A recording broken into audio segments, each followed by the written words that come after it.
2.5 hours post-game. After it was all said and done, I got in my truck to drive home, and it took 2 hours. Oh, I can imagine, because when I left, we left, got to the car about, I don't know, half hour, 4 because all of a sudden I'm standing out there, and Marissa came out to say hello because she goes to the place to the game. And so we walked to our car, and I said to I was with my niece from Chicago and her boyfriend. I said, do we want to go to a post-tailgate, or do we want to sit in traffic? They want to sit in the car. I said, okay, fine, I don't care, whatever. So we got in the car, put it in Waze, and it starts taking the Waze up Oh, yeah. Pontiac Trail, all the way. And it took like 20, about a half hour longer, but it was wonderful. But I later found out there was a huge accident with that, and the snow. And the weather, it was just... Well, the snow was starting to stick right when I went home from a friend's, and I lived close to him, and I was like, yeah, that wouldn't be fun going home from there. It reminded me a little bit of the outside hockey game, the Wings and the Leafs, at the big house, where the weather really got bad late in the day. Let me ask you a question here, and I'm going to put you guys kind of like on the spot. When did you think this year was different? I will let you think about it, and I will answer. Okay.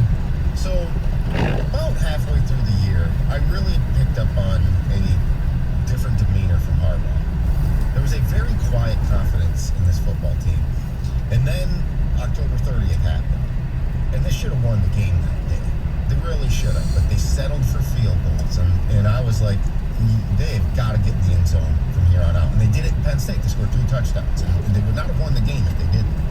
And I kind of felt, actually, the night of October 30th, that Michigan had a chance to do this.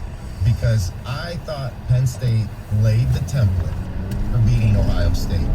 And I thought Ohio State was a fragile, very easy, could get them off kilter offensively.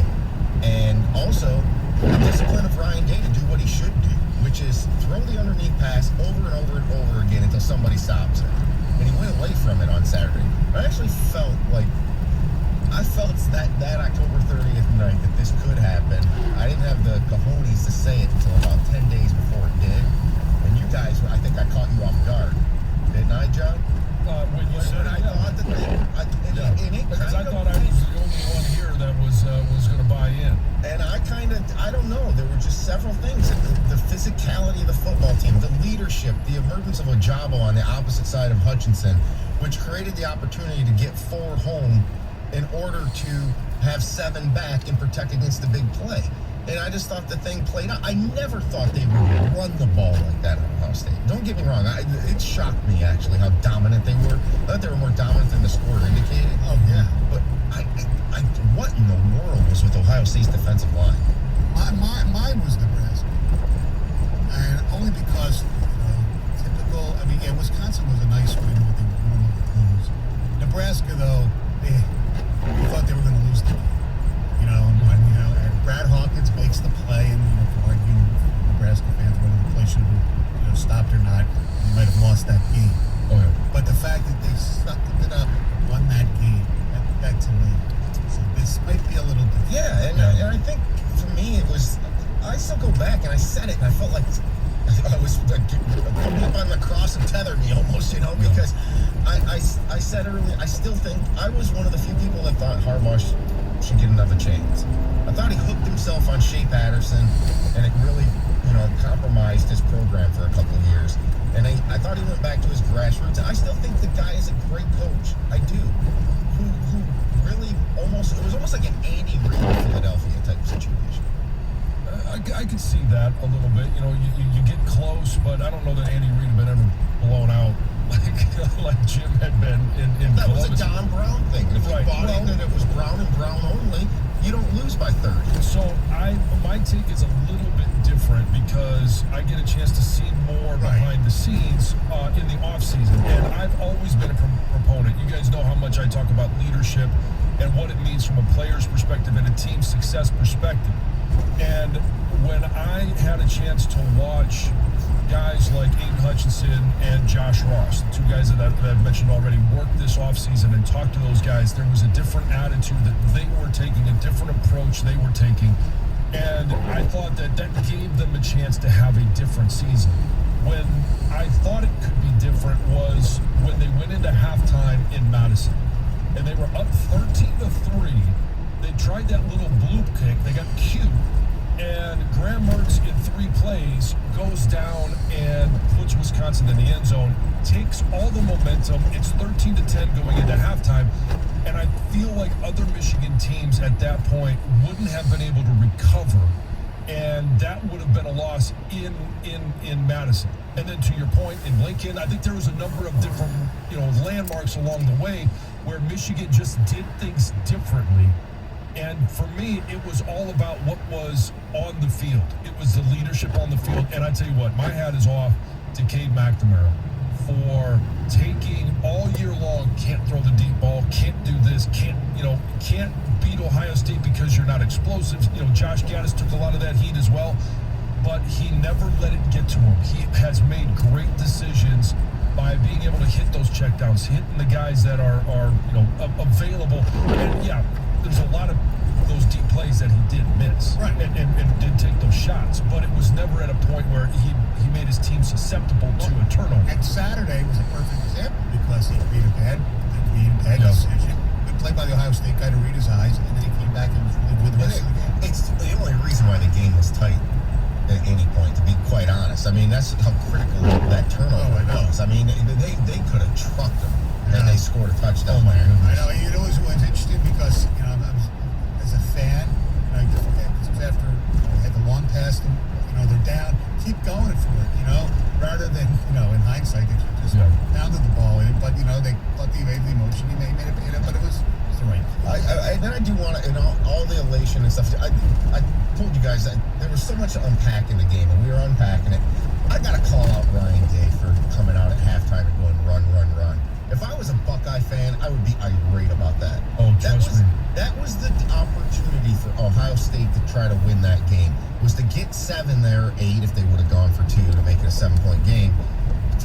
The run on 3rd down is that's the Urban Meyer, Ezekiel Elliott, Michigan State thing in 2015. That was stupid. I probably got 20 to 25 text messages from former Buckeyes at that moment, like, what the hell is Ryan Day doing? Yeah. What was that 3 and out to start the second half? 3 runs? Are you kidding me with those receivers? I mean, that is the narrative that's going on in Columbus right now, down in southern Ohio. Right. Exactly what Tom said. And it was there all day long, the underneath pass. And these high octane offenses in football, whether you go college or pro, I think the Chiefs fall into this trap sometimes. They think they can just get it easy. And when you have a game like you had the week before against Michigan State, this is going to be easy.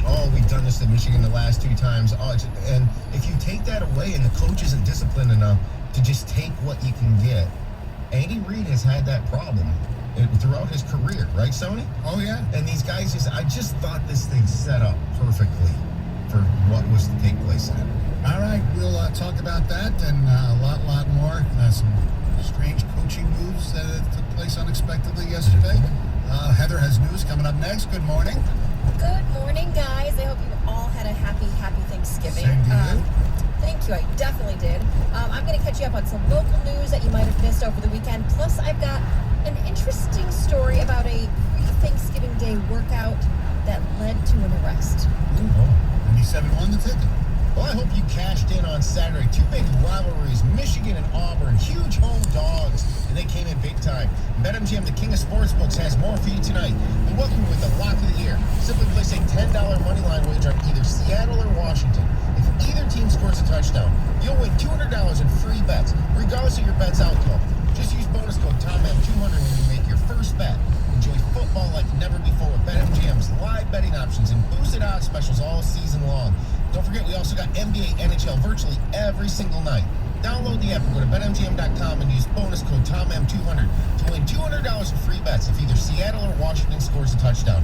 Visit BetMGM.com for terms and conditions. Must be 21 years or older to wager. Michigan only. New customer offer. All promotions are subject to qualification and eligibility requirements. Rewards issued as non-withdrawable free bets or site credit. Free bets expire in 7 days from issuance. Gambling problem? Call 1-800-270-7117 for confidential help.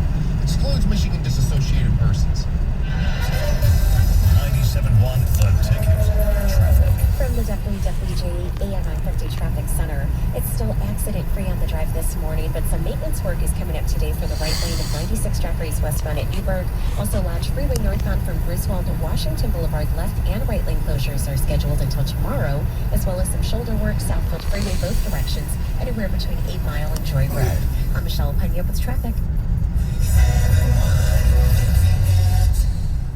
Hey, it's Boomer Esiason. We get it. It's your business and you need to see every single hire. But you really don't want to go through every single resume. You need Indeed, the all-in-one hiring platform that makes it easy to attract, screen, and interview candidates all in one place. With smart tools like Instant Match, you instantly get a list of quality candidates whose resumes on Indeed fit your job description the minute you sponsor a job. Spend less time sifting through resumes and more time saying you're hired. Visit Indeed.com/credit. At Shell, we know from the time you get up to the time you wrap up, Good night. there's a lot of meetups, eat-ups, and hurry-ups.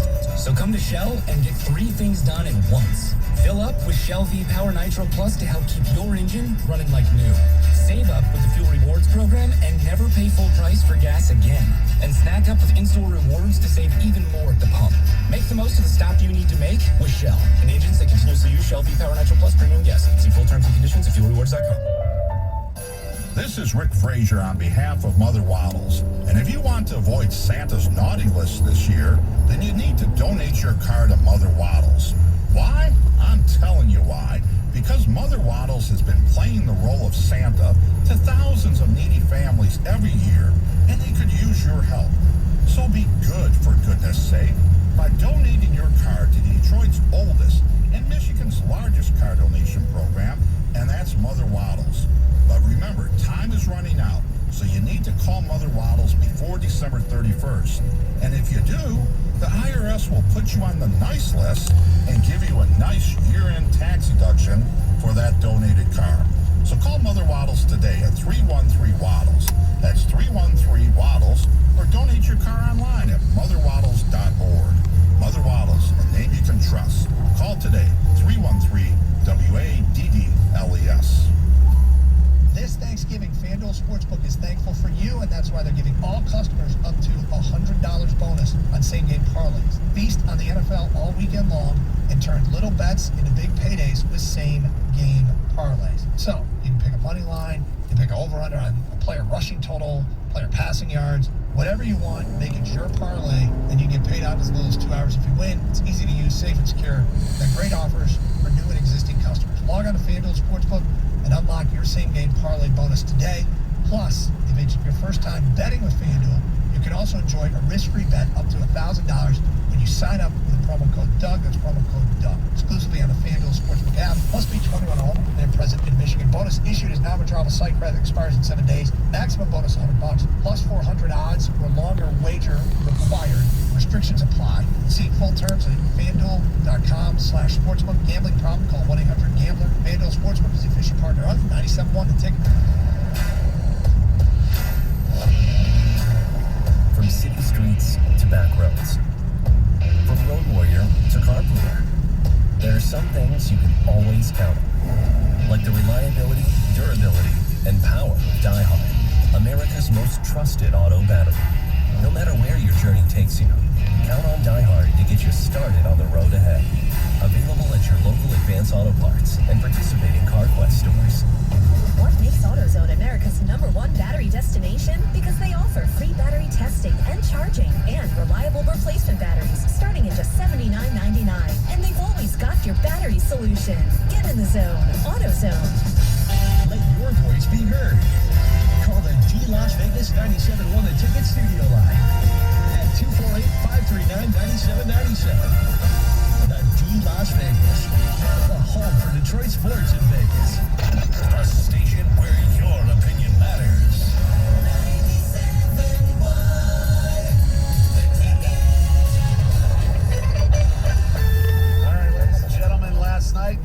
us were sleeping, including myself. The big rematch between Isaiah Stewart and LeBron James was very typical. But the Lakers over the Pistons, 110-106. Jeremy Grant, 32 points. LeBron, AD, and Westbrook combined for 82. The Lakers, 110 points. Pistons played pretty well except for a 16-0 run that they gave up in the third quarter. That was the difference. They're in Portland tomorrow. The Red Wings in Boston tomorrow as well. Sunday Night Football. The Ravens over the Browns, 16-10. Lamar Jackson. Starting route to 1548 Monte Vista Street. Bizarre Head south stat Lancaster line. Road. And here's some In 1.2 stats about that. miles. Lamar Turn Jackson, left by the onto way, West 14 featured Mile Road. 20 of 32, 165 yards. He had four interceptions. Lamar Jackson's 4 games with 2 or more interceptions for the Ravens this season. Week 2, week 6, week 9, and last night, they won all 4 games. Okay?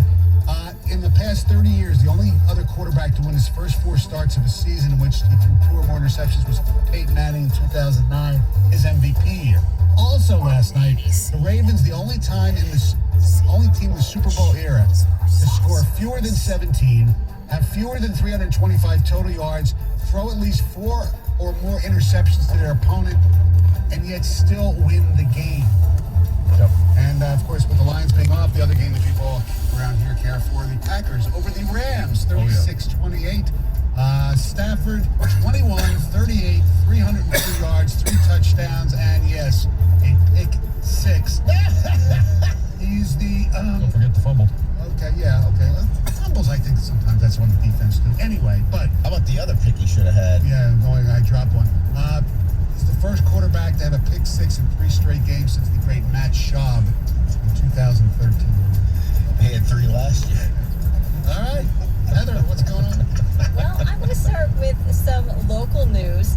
There is a 22-year-old Troy man who was arrested after fatally shooting his mother in the head while she was driving down Woodward Avenue on Thanksgiving. So the two were actually in the same car. They were driving together, right? And after he shot his mother, the vehicle crashed. Makes a lot of sense. When the crash happened, the son fled the vehicle. He fled with the gun, and he also fired shots into 3 passing vehicles. He injured a Ferndale woman. She was actually shot in the thigh. She is expected to be okay. And then eventually, thankfully, this son was apprehended. The Oakland County Sheriff's Department is investigating. Just an awful story. I don't know. I start with a bad one, unfortunately. Sorry, guys. Kalamazoo police, they fatally shot a man after he opened fire on a city bus, injuring 3 people. 54-year-old Anthony Oliver went on this shooting rampage. This was at the Kalamazoo Transit Center right around 9:15 Saturday morning. There were officers, the responding officers exchanged gunfire with the man, who eventually died at the hospital. They do say all 3 of his victims who were shot on the bus are expected to survive. And at this point, police aren't sure of the motive. They said it's not immediately clear if he actually knew somebody on the bus, if he knew any of the passengers, or if he was targeting somebody specifically. This is also under investigation. As I'm sure you may have heard, there is a new variant of the coronavirus that has now been identified, and the world is now racing to contain it. So the variant has been named Omicron and has been classified by the World Health Organization as this highly transmittable virus of concern.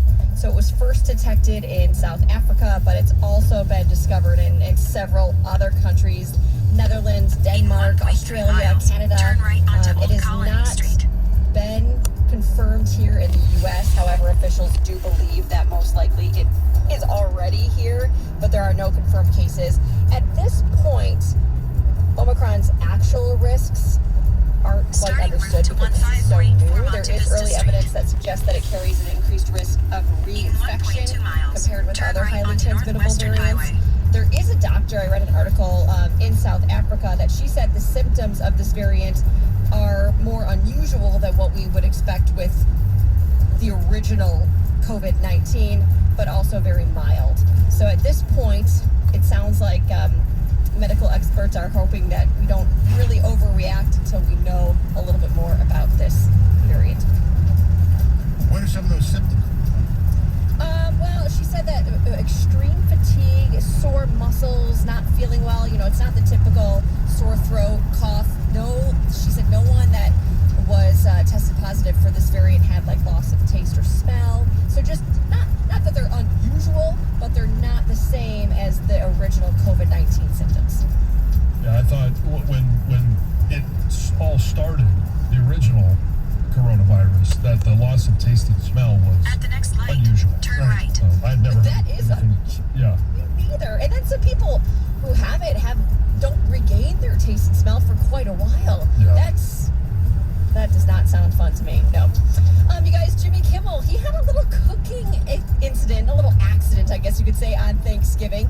He accidentally burned his hair and his eyebrows while he was cooking his turkey. Oh. So I want to talk to you, see if you guys had any mishaps at your house, or maybe somebody listening did. He actually shared a photo of this big mishap on Instagram.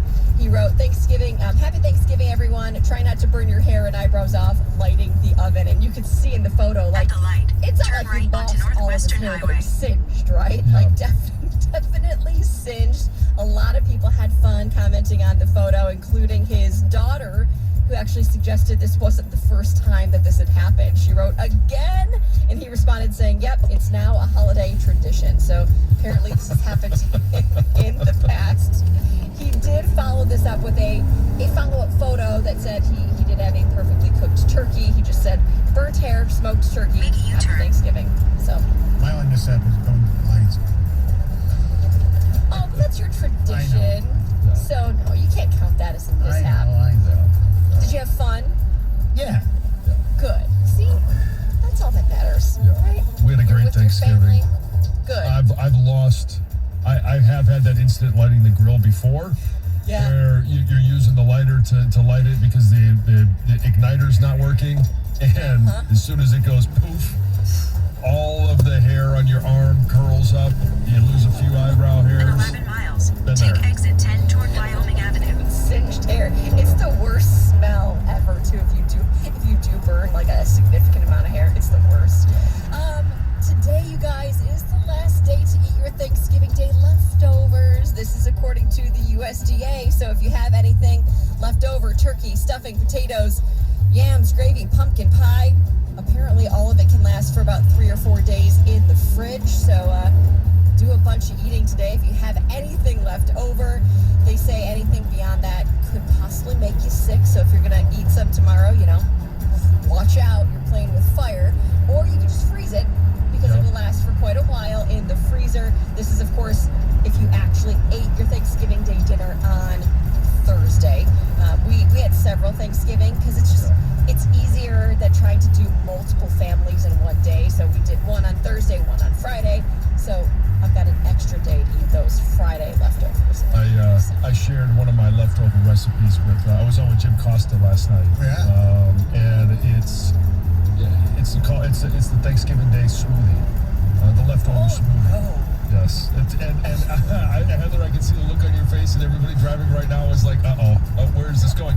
I'm telling you, I had the same reaction until I tasted it, and it was phenomenal. What's in it? You put your turkey, you put your mashed potatoes, your stuffing, some green bean casserole, and then you get the key ingredient is you gotta have enough gravy left over to make it liquid. You put it in a blender, blend it up, and you shoot that one. And it doesn't look great, so you gotta do it with your eyes closed, but it smells amazing, and I'm telling you, it tastes wonderful. It's like Thanksgiving through a straw. No, that's a hard no. Stay for in the me. left That's 3 lanes. no. You know what?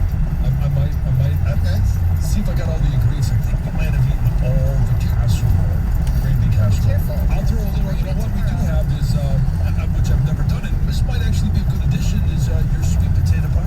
Oh, yeah. Put that in there, sweeten it up a little bit. Oh no, I've had it. We have leftovers.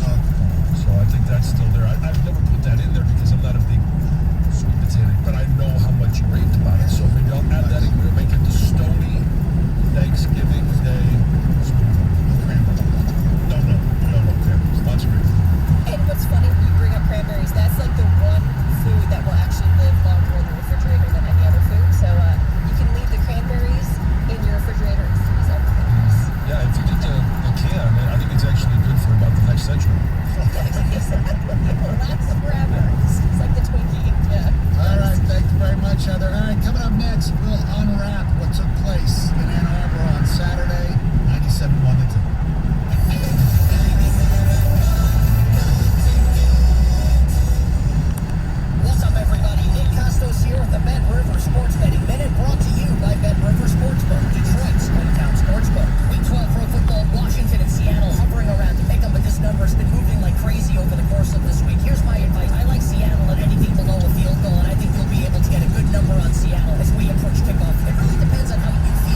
to go 0 for 8. And glad that he was able to finally call a game like that, see that atmosphere, and just experience it from his perspective. All right, 248-539-9797. That's the ticket text and the telephone number. Okay, look, the fact that, they went down there early in the game, scored, took the lead, had a chance to make it go up 2 big scores and then the interception. They actually fell behind, came back, had the lead at the half, and demoralized them. In 2 miles, take exit 10 toward Wyoming Avenue. It was beautiful, and then the time passes. Cornelius Johnson did not drop the ball. I don't know. Some of the things that, little problems we have gone on all season, we're not Got it fixed. we're not manifesting. Yeah. There was some. I mean, Anthony, probably should have had that ball. Yeah, I mean, they made some mistakes that, thought could have been extremely costly and overcame them and stuff. And I just, the Haskins, man, ridiculous. And the offensive line, I don't know. Tell me when the offensive line did that to Ohio State. It's probably been since 95 when Tanaka went for 313. Yeah, that I said was that to a friend that I thought Haskins had the best performance other than Bianca Matuka in the rivalry history for Michigan. Yeah, and for a running back, there's no question. He was unbelievable. You pair that with, and that's kind of the hard thing about assessing Hassan Haskins is that's what we've come to expect from him. Correct. Carrying guys down, and then you pair that with an offensive line performance that was absolutely Use the dominant right lane on to take Saturday. exit 10 toward Wyoming Avenue. You get 5 touchdowns out of your running back. And in the second half, now here's what I didn't realize until yesterday, as I went back and I was watching it for the 3rd time. Third time. Wow, I watched that again, yes. Was that in the second half, now there were 2 third-down opportunities, but Ohio State had penalties Take on the both, exit, giving Michigan then turn first right downs. onto Wyoming Street. Michigan never had to even complete a 3rd down in the second half. Right. First and second down was all it At took. the light, And turn that right was, onto Wyoming that just Street. goes, it's another Then turn element to right just onto kind of Finkel tell you Street. or show you how dominant the performance was through the game. But in the second half, Michigan is the team that actually turned it up a notch. And for young football fans out there who sometimes just get, they'll sit back and watch these pre or post games or the college football playoff ranking show, and I just feel like a lot of these analysts, I think like At Herbie's the light, really good. turn right Let them onto just say Finkel Street. blanket statements and get caught in the hype and the train. Football is still a game about matchups a lot of times, and we've seen numerous times in humongous games where defensive lines and then the other team, and then your offensive line, the ability to run the football can neutralize the rock In show half a mile, offense. turn right We onto saw it Monte in Vista Super Bowl Street. 25. We saw it in Super Bowl 42. Who would have thought that the New York Giants would have held the New England Patriots to 14 points? But when you get pressure and you send 4 almost all the time, it is absolutely a killer. It's Tom Brady, the GOAT's kryptonite. It is. Right. It's most And I quarterbacks thought Mike kryptonite. McDonald, there was a time or two where he sent a fit, and it was perfect timing Go past this because light, they needed to then turn disrupt right when Ohio onto State Monte got in Vista a rhythm. Street. Got to pick and choose your times. Yep. And it is kind of, look, elements might have had something to do with it. They really never even attempted to make the long, explosive play because the defensive backs were doing a really good job of covering number 1. And let me tell you, there's one guy who probably doesn't get enough credit, and hopefully I'm not going to jinx him, but a guy that, did not have a good season last year. Turn Gray right, then really the upped destination his is on game, your man. right. I talked about that all year long. The way that he played this season and the secondary, and some In a of quarter it mile, is a the guy destination just is on your 1 year right. older, 15484 1 year more Monte Vista experienced, Street. motivated because of what happened last year, but also just a different scheme. Yeah. The pressure of not being in man coverage, down in and down out, that's a tough life to live. And when you can have the relief of, I'm going to be in zone, I've got backup on this protection. All of a sudden, you can play with a different